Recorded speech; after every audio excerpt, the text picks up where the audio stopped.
Webster and Simmons in the middle of the front row. And Stroyer on the second row, the Dutchman, with Steven Isaf, the American passenger. He's got his normal passenger replaced. Well, it's not even a normal passenger, is it, Keith? Because the man... No passenger is normal. Harry Herstenger, apologies to Dutch viewers for my pronunciation, has taken over this year as Egbert's regular passenger. Unfortunately, Harry got himself a broken collarbone. Well, that was a bit of a sloppy start there. It really looked like to me that our man Stroyer was forcing his way from the second row. He'd got wheels spinning in all sorts of shapes to try and get past the slow-starting front row of the grid as they enter into turn 2. Oh, dear. With the dust rising. I can see Abbott there in 4th place. Yeah, Abbott and Smith, number 6. And that's Webster in front. That looks like Webster's in front, if I'm not mistaken. It looks like Webster and Simmons it is. Brilliant. I am so pleased, the Englishman.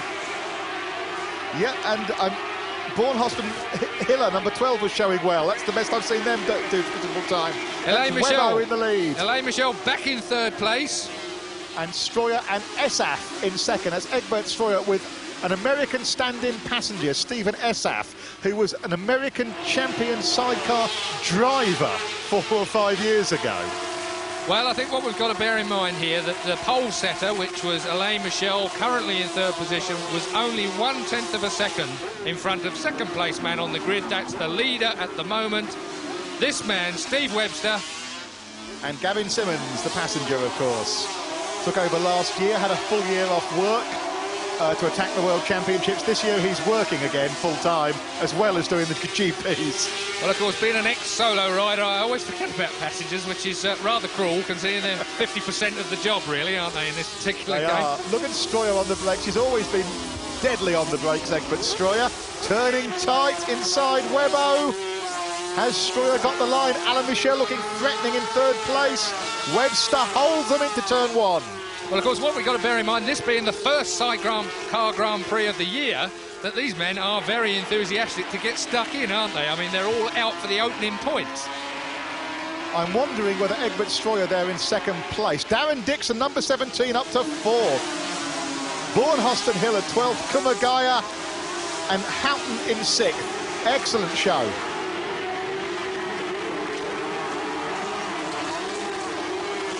That's a very unflattering picture of Steve Webster you just saw.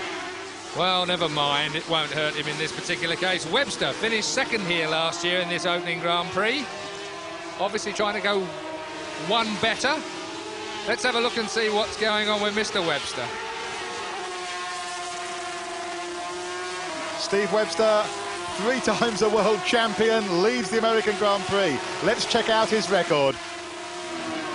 One of the heroes of British motorcycle racing, Steve Webster, champion in 98. He's not that old, Keith.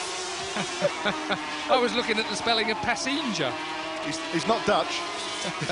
Our multilingual graphics, Whoa, you see. Look at Stroyer, he's having a go through. Now, I'm wondering how long this stand-in American passenger, Stephen Isaf, can last. Because it's a very, very physical game, passengering a Grand Prix sidecar. Well, remains to be seen. I still think these men must put their brains in the toolbox when they step into the sidecar of these things. You wouldn't get me on there for all the tea in China. We'll try and do that later in the season, then. I'm sure you will. Oh, now that was a shot and a half. Webster cut very, very tight there. Put his passenger over the dirty stuff. And Stroyer didn't even have a square inch to get under. Webbo, the fastest lap for Steve Webster. It can't be by much, though, Keith. Oh, miraculous, look. Well, correct spellings.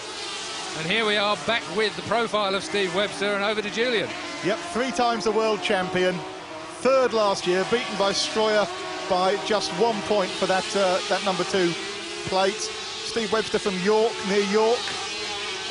Gavin Simmons, his passenger for the first time last year. The 3 world titles were won, of course, with Tony Hewitt.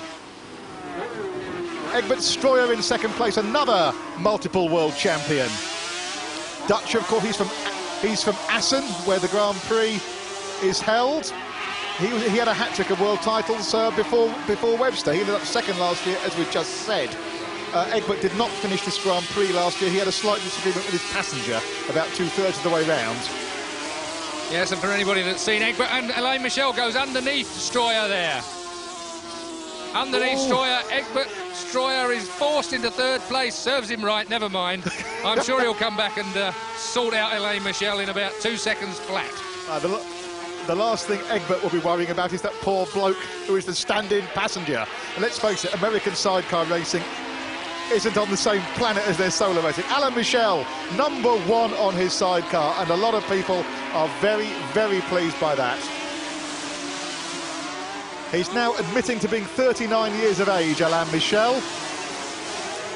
Winner, of course, last year, 17 Grand Prix wins, second in the title chase 4 times, just like Randy Mamola. But unlike Mamola, Alain has finally got a #1 plate. English passenger Simon Birchall from Goole in the northeast of the country.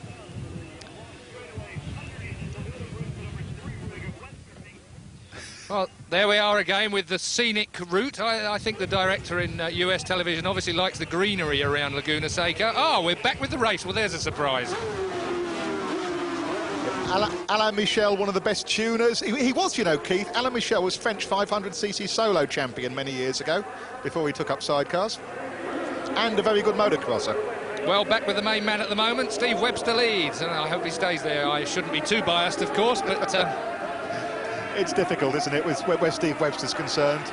I always regard Webster as a true sportsman, a man who took his world title defeat last year as well as any sportsman can take defeat, I'd say. Well, I've got to say that I didn't have Webbo actually tip for the top, and I'll apologise to him personally for that when I see him, but I had to bring into question his sponsorship and his mechanical problems of last year, and oh my God, I've just ripped the arm off the chair in the commentary box as Alain Michel looked like he was going to push Webster's passenger out of the chair. Oh, Michel, where's he got the horsepower from? He builds fast engines, Alain Michel. Yeah, but Webster is good on the turns. Take that, you Frenchman.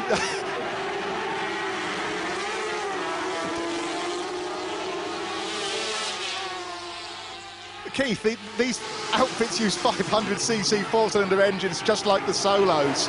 They're not as fast at the top end, I believe, but my God, they go round corners quickly. Well, that's absolutely right. They are sort of halfway between... Oh, dear me, I can hardly speak for watching this. Alain Michel's getting it all shapes. Well, yeah, they're probably about 155 mile an hour here at Laguna, which is pretty fast, being that close to the ground. And Darren Dixon, Keith, look, as you said, Darren Dixon in 4th place. That is a remarkable showing by the young European sidecar champion in his first sidecar Grand Prix. Well, of course, if this carries on at the front, he might find himself in 1st place in a couple of laps, because we've got the Dutchman at the back, and Alain Michel looks for the inside.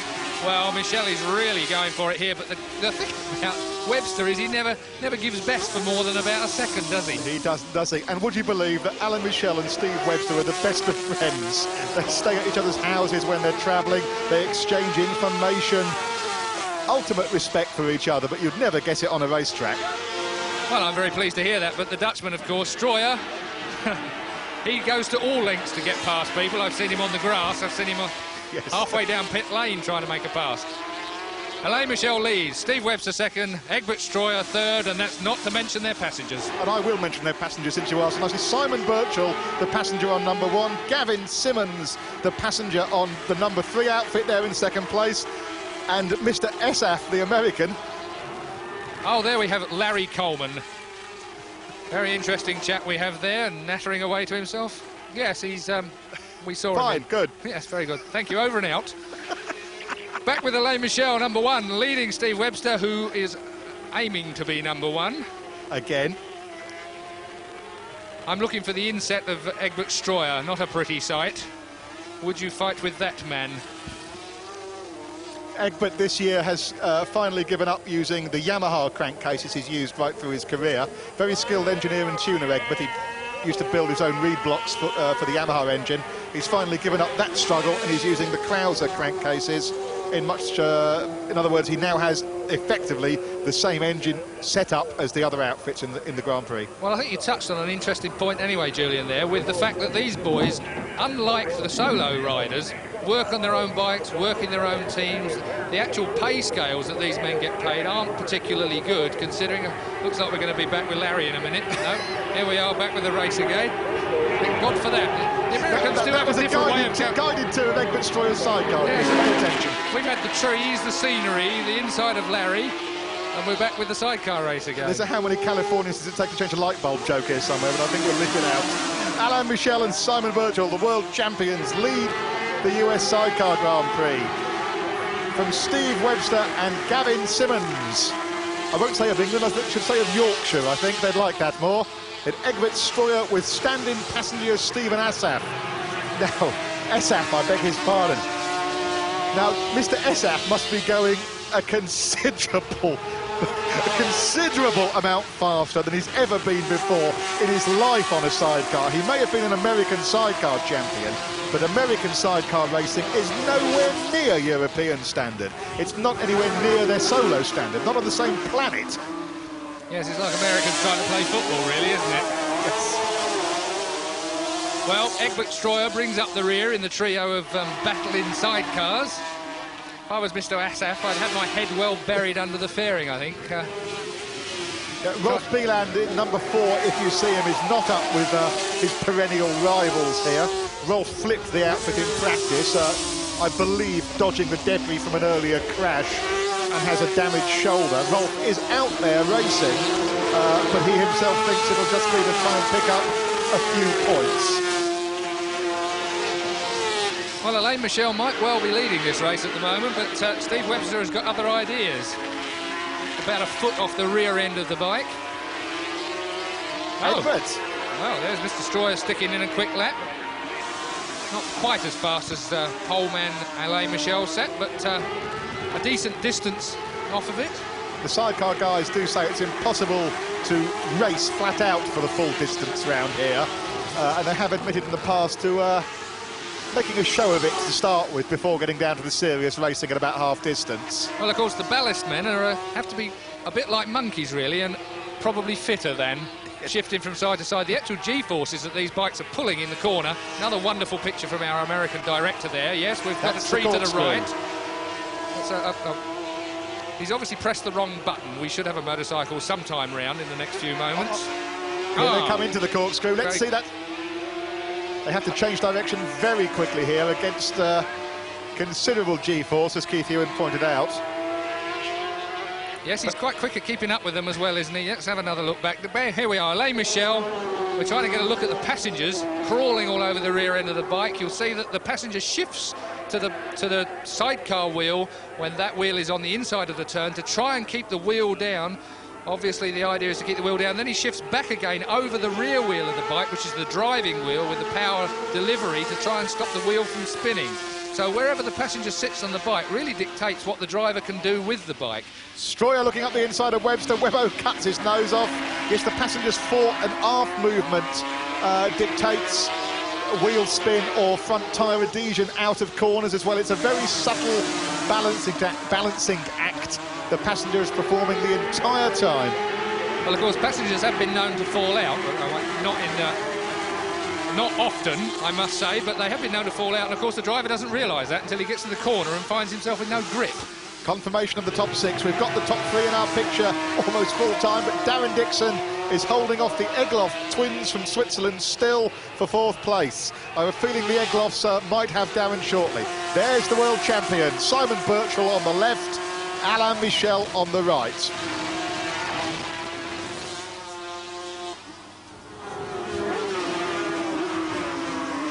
Into the corkscrew goes number 1, Alain Michel. Let's take a look at the race order.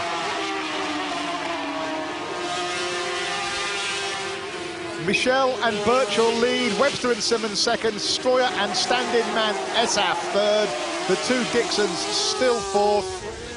And we're going to take a break now, back with the rest of the Sidecar Grand Prix live on Eurosport in a moment. There's the top 4, Michel, Webster, Stroyer and Dixon. You caught sight just then of number 22, Werner Klaus and Thomas Schroeder, stopped beside the track. They didn't figure in the points, though. Number 7, Kumagaya and Houghton. They were showing in the points earlier, Keith. That's the Japanese-English team. Kumagaya has been at it for a long time and is a very, very good and established sidecar runner. That's a great shame. It's obviously very disappointing to not finish the first Grand Prix of the year. It puts you at a big disadvantage for the World Championship points.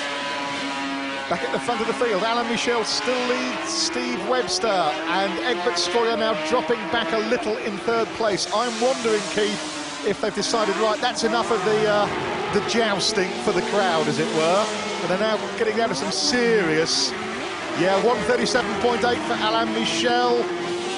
Nowhere near practice time, but considerably faster than we've seen so far in this race. Well, I think we're going to be in for some fireworks here, that is for certain. Steve Webster is close enough to do the business still. I've seen him finish races with half the fairing missing where they've had a big banging session around some of the turns. I remember with Bieland and company in Sweden some time ago. There's the Goodles, number 8 there, I think. And there's Darren Dixon in 4th place with the Eglofs. That's the Eglofs. Eglofs, number 8, right behind him.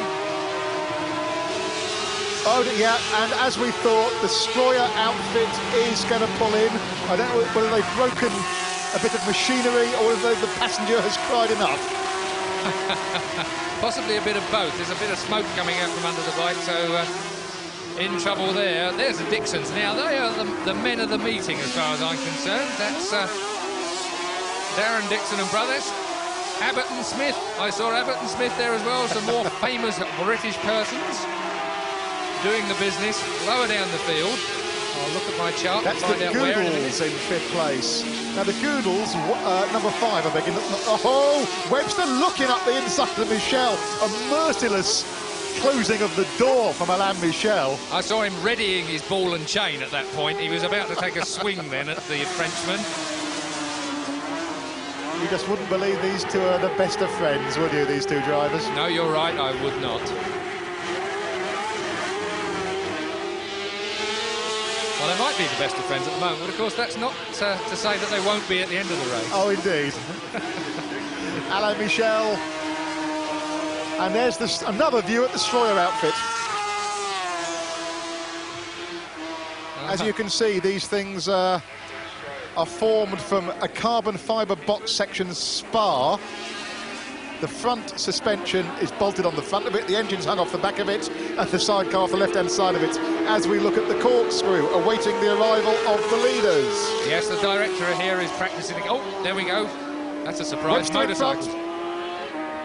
That looked like Webster in front. I don't think that was a back marker in front of Michel. It's Steve Webster and Gavin Simmons have taken the lead from Alain Michel. Well, I'm extremely disappointed at that. While the director was looking at the bare tarmac, there was the most exciting part of the race went on, and Steve Webster, the Englishman, passed the Frenchman for the lead, which I don't suppose we're going to see an action replay of, but Webster's pulled out a bit of a lead. I'm amazed. Now, Webster had some problems in practice with a new Austrian gearbox he's fitted. He had problems with about 4 ratios out of 6. I don't actually know if he's running the thing or not for the race itself, but he's certainly having no problems now. As you mentioned earlier, Keith, Steve Webster had dreadful sponsorship problems in the middle of last year. His major sponsor went broke, leaving Steve the best part of £75,000 short on the season's racing budget. He has no new sponsors for this year. Basically, the Avon Tyre Company and the Silkaline Oil Company have basically... whoa! Dixon confirmed in 3rd still. Egloff from Bornhorst and Abbott and Smith are up into 6th.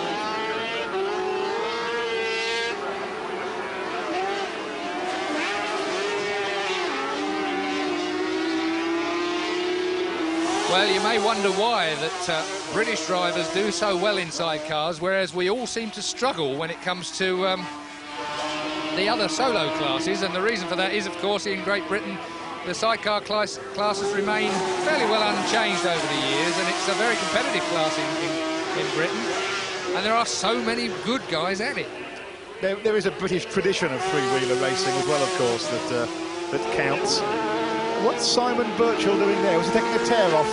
off his helmet, Keith? Or? Well, it didn't look like it to me. It looked like some gesticulations of some kind or another. And the thing that obviously is slightly concerning me is that Birchall and Michel, they disappeared into second place fairly quickly, all in the space of a couple of blinks of the eye, and Webster managed to pull out that little bit of a lead, which makes me wonder whether they've got a slight problem. It is only slight, obviously, otherwise he wouldn't be able to stay the way he is with Steve Webster. Yes, Webster seemed to jump away a few bike lengths, and the gap has remained constant since Steve Webster took the lead. If we see third place battle, look for number 17, Darren and Sean Dixon, and the Egloff twins, Urs and Marcus, number 8. That should be the battle now for third place. Well, I don't know whether I'm right in saying this, but I will anyway. I make enough mistakes doing things. So, Darren Dixon, is this his first Grand Prix?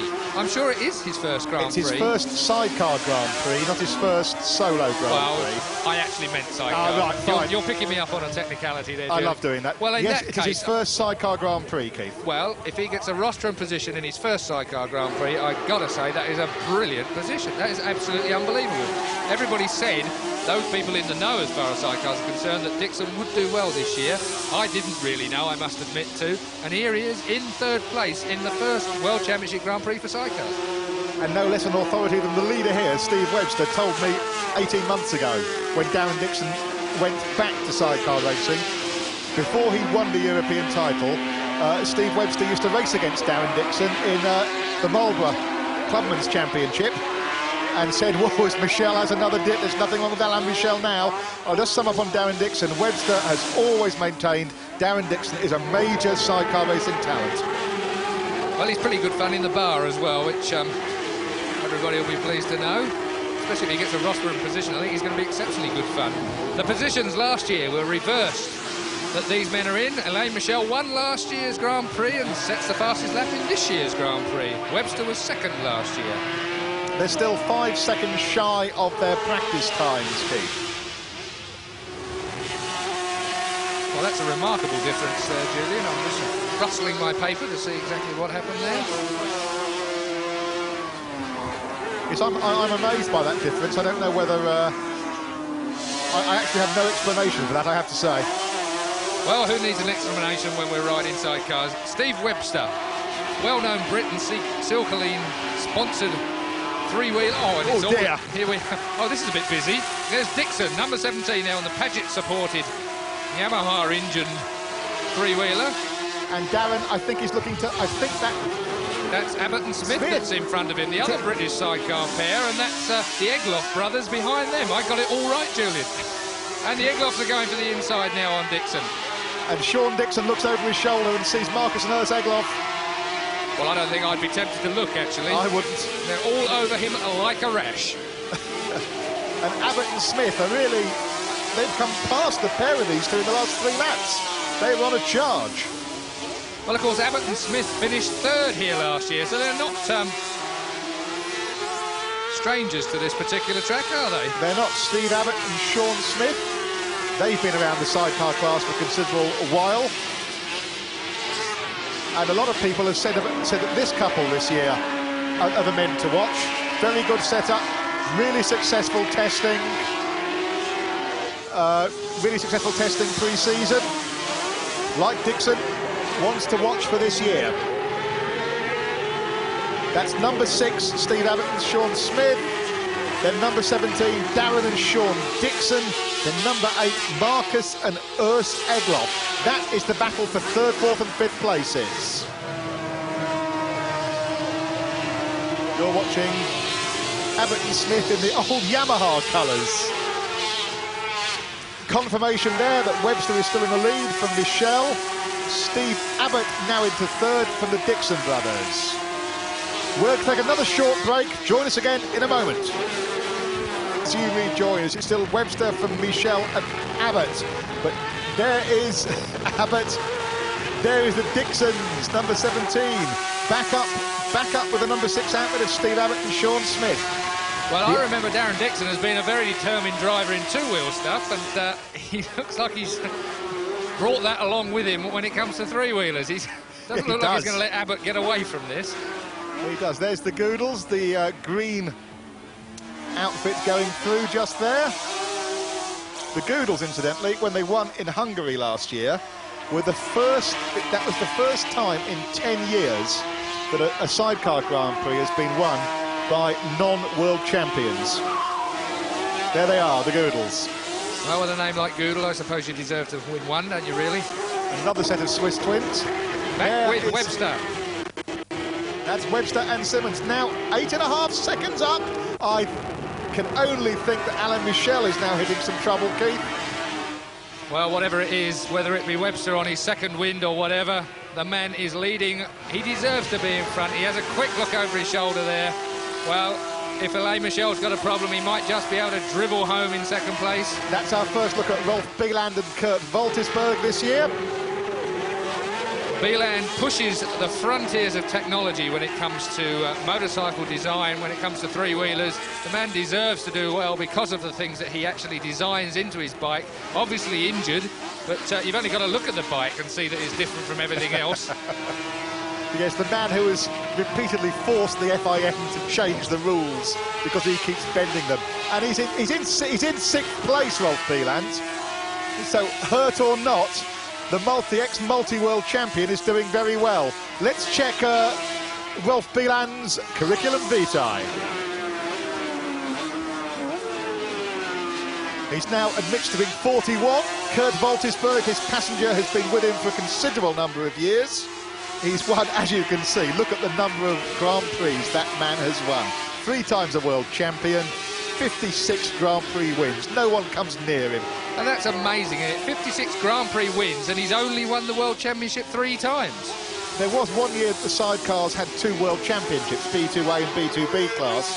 That gave Rolf the chance to win more than 1 Grand Prix a meeting. But in those days, you could do that on 250 and 350 solos, 50 and 125 solos. And I can't think of many people, apart from, let's say, Angel Nieto, who comes anywhere near that sort of record over the years. Certainly not in modern times. Look at that big drift on sideways there, and that was with the sidecar wheel on the inside of the turn. So, Dixon's back. Third. And look at the Egloffs there, coming under severe pressure from Rolf Bieland. Whoops. We have a spinner. Barry Brindley and Graham Rose have spun it at the last corner. Well, this is certainly hotting up now, Julian. This is all going to the wire. We've got Bieland on the charge. Look at this. He's having a look at the inside of... And he's gone past the Egloffs as well. This is amazing. Bieland is absolutely charging. And the driver, Marcus Egloff, looked across a couple of times, took a double take, saw it was Rolf, and he didn't really try and push him anywhere, did he? One of Rolf Bieland's standard training techniques is he likes to box. He's a boxer. Well, Webster leads by a mile with Gavin Simmons in the chair. Silkeleen and Avon sponsored outfit, and absolutely miles in front now from Alain Michel. Alain Michel must have a problem. I'd like to pay tribute to those 2 British trade sponsors, Keith, Silkeleen and Avon, for supporting Steve Webster really quite generously this year. They really have allowed a multiple world champion, one of the best ambassadors British motorcycle sport has had in the past 10 years, to go Grand Prix racing this year. Let's check out Steve Webster's history. That's Tony Baker in a set of leathers. One of my old magazines helped get him, by the way. Haven't helped him, have they? No, obviously not. Well, they look fairly... they must be up a slip road somewhere, because they look fairly casual while they get undressed. Undressed for the cameras. Perhaps the map faced the wrong way. Took a wrong turn. There's Alain Michel now dropping back considerably. Still in second place, with a comfortable gap still over the Dixons in third. Comfortable now, of course, because Egbert Stroyer has had to pull in. Yep, he's got 18 seconds before Darren Dixon turns up. Let's check the current world champion CV. Alain Michel, 39, are you sure? Simon Birchall from Goole in the northeast of England is his passenger. Alain won here last year, 17 wins over a career that spans the best part of 15 years in Grand Prix racing and 4 runner-up positions in the World Sidecar Championship.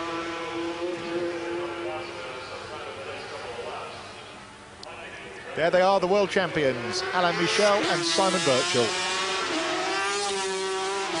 Well, there could be any reason for him slipping back, of course. We can only speculate from here. He might be a sticky gear shift. He might have cramp. It is the first Grand Prix of the year, after all. It has been known. That's Barry Smith and David Smith in their Windle outfit. Now, that's a bit of a museum piece nowadays by Grand Prix standards. About to be lapped by Michel. They have already been lapped by this pair. Oh, here comes Bieland. That's Abbott and Smith are about to get the Rolf Bieland championship treatment. That's the battle for 4th place. Abbott 6, Bieland 4.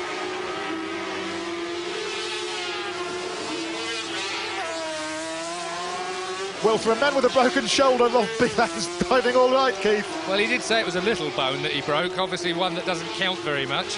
Bieland just sweeps through, makes him look silly. So that's Abbott and Smith relegated back another place, and Bieland charges on. Next man on the list is Darren Dixon and Sean. That'll be interesting. Well, it will, because Dixon is a fighter, that's for certain. I don't know whether Bieland is going to get the amount of track that he needs for this job, but... I was really impressed when Bieland came up to the Eglofs, the way Marcus Egloff did a double take, saw his fellow countryman and did not. That's Theo van Kempen and Jan Kuyt, the veteran Dutch racer, pulling in. Well, missed the turning for pit lane there, but not got far to walk anyway, just a short hop over the concrete wall. A fairly casual sidecar people when they pull. Oh, he's got a bit of a... He's got stiff leg, definitely. He's got a shake in the leg. And here's Abbott and Smith passing the... That's Frank and Holger Voigt they're passing. Back markers. I'm glad you said that. Now then. Number 6, Steve Abbott and Sean Smith. The Krauser-engined LCR like normal. Well, the Eglofs were getting the treatment from that back marker then. The Eglofs didn't really find a lot of room on the track when perhaps they should have done. Here we are, number 4, Rolf Bieland on a charge, chasing Darren and Sean Dixon. And being pursued enthusiastically by number 6, Steve Abbott and Sean Smith. I think enthusiastically rather than in much hope, I have to say it. You can always tell Steve Abbott he's had that Yamaha America replica paint scheme on his outfits for years now. Number 8, the Egloff twins. Marcus driving, Urs the passenger. Well, of course, last year, Bieland broke down 4 laps from the end, so there's time yet for a repeat performance. Bieland has a name, as you mentioned earlier, Keith, amongst the sidecar boys, for being an inveterate experimenter. He cannot leave anything alone. He has to try and improve it. He experiments all the time. This year, Rolf Bieland has sworn, apparently, to keep things standard, not to interfere with something that works. No one actually believes he'll keep to that promise. Well, this man's not interfering with too much. Race leader Steve Webster and Gavin Simmons doing the absolute business. Faultless ride. Did the tough stuff when they needed to early on with Alain Michel. Dispatched the Frenchman. And trying to get back the mantle that they probably rightly deserve. World champions. I'm not going to argue against Alain Michel having a world title for his career and his talent over the years. I think it was the addition of... Alain himself says that Simon Birchall made all the difference to him. Alain was thinking of retiring when the offer was... So was Simon Birchall. When they were put together, I think by Steve Webster actually suggested it to one or other party. That's what I understand, yeah. I think you're absolutely right there. And they decided to give it a go last year. And they're slowing. That looked to me like they were slowing then. There's Steve Webster on the left with the glasses, Gavin Simmons on the right. That had me worried then as they came down the hill. They definitely looked like they were a little bit slower then. I hope it's not the gearbox problems he had in practice. Doesn't look like it there. They're going well. Well, they are there, Keith, I think. Well, I think my heart just missed a beat there as they sweep through the start and finish. Flat out 6th gear left-hander. Around 155 miles an hour. Which takes a bit of hanging on to when you're that close to the ground. 155 mile an hour must feel like about 400 mile an hour when you're that close to the ground. Here we are with the scenic view again. Yes. Who knows why, but San Francisco's that way. I know that Eurosport is a European channel. We are well aware of that here in the commentary box. But British motorcycle racing does owe a debt to Steve Webster. He was the one man through the lean years in this country the general public knew something about. He won British Grand Prix twice on the row, and that was something the general public really enjoyed seeing. Very spectacular, and he is a fine ambassador for motorcycle racing. Steve Webster, number 3, leading from Alan Michel and Darren Dixon, number 17. Rolf Bieland, wonderfully now through to 4th place. Sean Abbott 5th, and the Egloff twins 6th. There they are, number 8, the Egloffs. Well, Darren Dixon must certainly be catching his, crossing his fingers, I should say, for, as the Egloffs have a look at the inside of Sean Abbott. But as I was about to say, the Dixons must be keeping their fingers crossed as far as that 3rd place rostrum position that they hold 4 seconds over Bieland at the moment. This is a good dice here between Steve Abbott and Sean Smith and the Egloff twins. The Egloffs looking every... Oh, can they do it here, going into the corkscrew? Oh, dear me. Certainly Smith was not going to let him have any more room than he actually needed there, was he? The Egloff had to breathe in, I think. I saw the motorcycle breathe in as well then. He's a hard man, is Steve Smith. Well, you need to be when you're on the grass. That was definitely a bit of tough riding. The Egloffs looked to me like they're making a bit of a determined effort to gain the place. Interesting that the Swiss teams, the Egloffs and the Bieland crew, use these synthetic Kevlar riding suits. I can't call them leathers because they're not. They're aramid fibre Kevlar suits. Have that sort of matte finish to them. Wide line there from Marcus Egloff. In order to try and get the power down to get right in the slipstream here. Now, whether it's going to do him any good, it looks like Steve Abbott certainly got the motorcycle running well. But the Egloffs drive at them out of that turn, just a little bit more traction. With the 3rd wheel on the dirt. Well, we don't really need it anyway. And another look up the inside from the Egloff twins. Oh, dear. Well, I think there's going to be a swap of paint scheme fairly soon. They are that close, folks.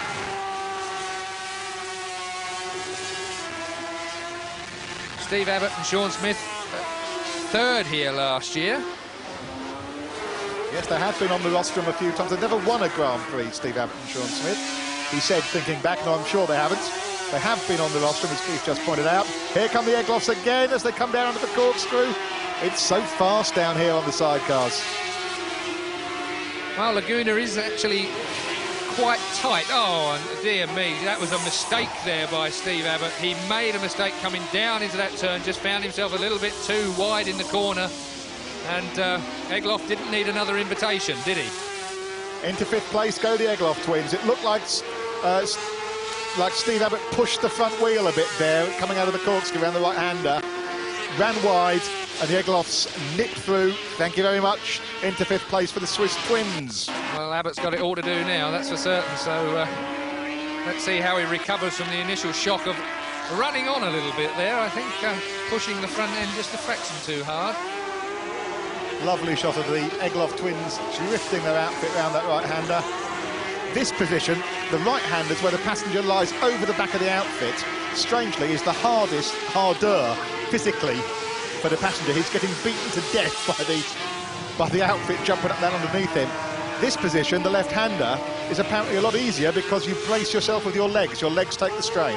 Well, of course, being beaten to death by the bike beats being beaten to death by your driver if you don't get your weight over the rear wheel to keep the power down. So, I don't know, the best of either evils there. Oh, you've got to be so fit to be a sidecar passenger. 4 laps to go for the leader, Steve Webster, the triple ex-world champion from near York in the north of England, and his passenger, Gavin Simmons. Gavin, a fitness freak, you'll be unsurprised to hear. I'm not making any comment about that, sitting in the chair. But he's doing a good job for him, there's no doubt about that. And the American crowd, who've never seen world-class sidecar racing before 3 years ago when the Grand Prix came here, do like what they call the side hacks. Well, they actually do like unusual sports in America, don't they? I mean, they go for all sorts of strange things, so...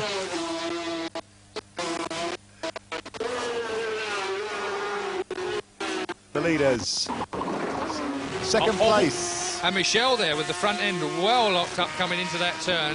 That might well be an indication of the problems he's suffering, perhaps the balance bias. They can adjust these braking systems as they go along, like the car racers can actually do. They can change the balance from the front to the rear, from the side to the back to the front again, to suit each track. Usually it's done, set up in practice, and they don't mess around with it during the race. But certainly then, he was running on with the front end, chattering away and squealing into that turn. Perhaps Michel has that problem. That's Alain Michel on the right there, his passenger Simon Birchall, the Englishman, on the left. And of course, part of sidecar racing, Keith, much like solo racing, is conserving your reserves. And in sidecar terms, your tyres and your brakes are the reserves. You can wear them out, overheat everything in the start and have nothing left at the end. Maybe Alain has a few tyre problems, I really couldn't say. Well, having problems, he had the Zerberg brothers right in the middle of his exit of the first turn onto the start and finish straight there. They didn't really seem to know where they were going at the time, and fortunately managed to pull themselves out of the way. He's definitely got a front end problem there. He had it again going into that turn. Looks like the front's pattering away at the under braking. I'll readily admit to not being a sidecar expert when it comes to the actual driving of these things, because you wouldn't get me near one, let alone in one. We'll see if we can rectify that as the season goes on, folks. I'd personally pay money to see Keith Ewan going around a track in a sidecar outfit. Well, if you'd pay money, then I might well be persuaded, Julian, because the likelihood of that, I'm told from our production crew at Eurosport, they'd all like to see Julian parted with money, so... Meanwhile, the leader, Steve Webster, passenger Gavin Simmons, a very comfortable lead in this, the first round of the 1991 World Championship for the sidecars. Number 15, they have just lapped Barry Brindley and Graham Rose, and poor Barry will be definitely fed up of seeing the back of Steve Webster. He sees it a lot in British Championship racing. 2 laps to go in the opening round of the 1991 Sidecar Championship. Yeah, Gavin Simmons doing his grass-cutting impersonation. Well, he needs a little blade on his backside and he'd be well away. I think Gavin's been giving his leathers on his left buttock a severely hard time. That's Steve Webster in the specs on the left. Not a flattering picture, I have to say. Gavin Simmons on the right.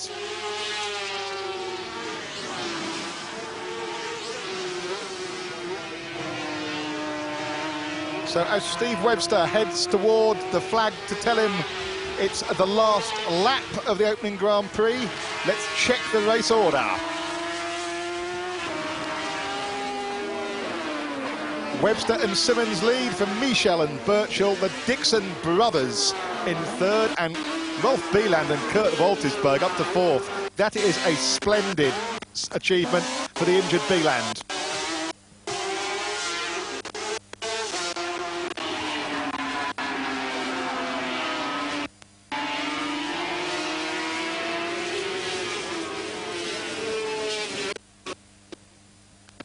Yes, Steve Webster now has over 13 seconds in hand over these men, the reigning world champions, Michel and Birchall. Fingers crossed for Steve and Gavin that they can have an untroubled last lap on their way to the checkered flag. Well, there's Michel, second place and suffering some kind of a problem. Certainly a front runner earlier on, but hanging on to his second place easily. Here we have the leaders on their last lap now, number 3.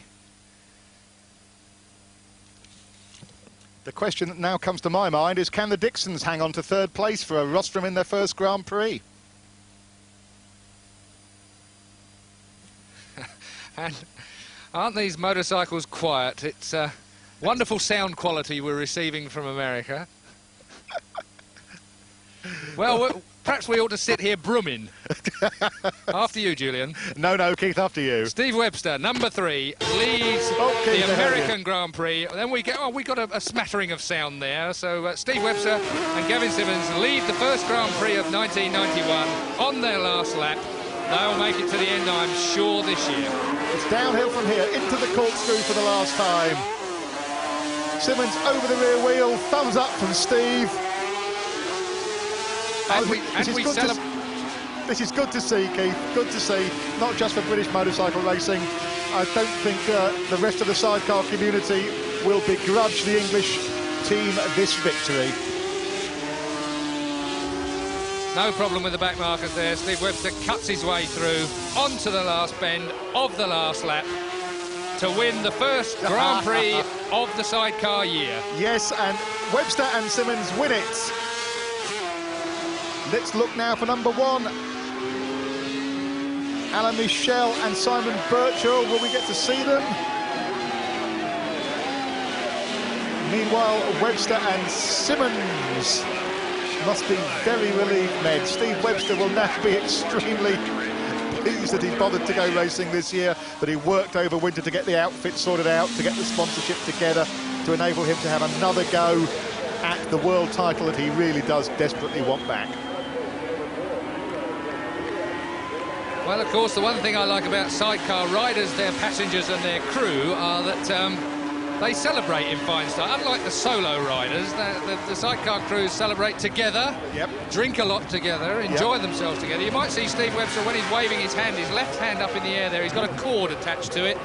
That's not a drip feed or a remote control, that's actually his... That's actually his kill button cord. That's his ignition kill lanyard. And Darren and Sean Dixon did indeed get on the rostrum in their first Grand Prix.